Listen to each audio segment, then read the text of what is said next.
అధ్యక్ష, ఈరోజు గౌరవ సీఎం గారు ప్రవేశపెట్టిన తీర్మానాన్ని సంపూర్ణంగా మద్దతిస్తూ భారతరత్నతో పాటు హైదరాబాద్లో వారి స్టాచ్యూతో పాటు వారి జీవిత చరిత్ర ఒక మెమోరియల్ పార్కును కూడా ఏర్పాటు చేసే విధంగా మంచి సూటబుల్ ప్లేస్లో అందరితో చర్చించి అది ఫైనాన్షియల్ డిస్ట్రిక్టా నియోపోలిసా ఇంకా ఎక్కడైనా మంచి ప్లేస్లో రద్దీగా ఉండే ప్లేస్లో ఏర్పాటు చేయడానికి వారు ప్రవేశపెట్టిన తీర్మానానికి అంగీకరిస్తూ అలాగే గౌరవ సభ్యులు వారి గురించి చాలా విషయాలు చెప్పారు. సీఎం గారు, డిప్యూటీ సీఎం గారు, మా శ్రీధర్ బాబు గారు క్లియర్గా చెప్పారు, ఉత్తమ్ కుమార్ రెడ్డి గారు చెప్పారు.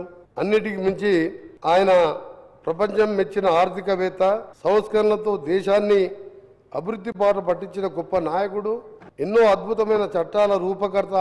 ఇవన్నీ ఒక ఎత్తు అయితే రాజకీయాల్లో ఉండే నాయకులు ఎంత ఉన్నాగా వ్యవహరించాలో చెప్పిన అరుదైన నాయకుడు స్వర్గీయ మన్మోహన్ సింగ్ గారు. ఇవాళ రాజకీయ నాయకులు హిందువులు, ముస్లింలు, క్రిస్టియన్స్ అని మతాల పేరుతో రాజకీయాలు చేస్తున్నారు.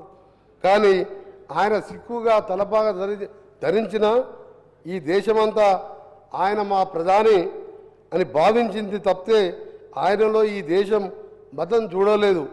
అదే నిజమైన భారతీయత.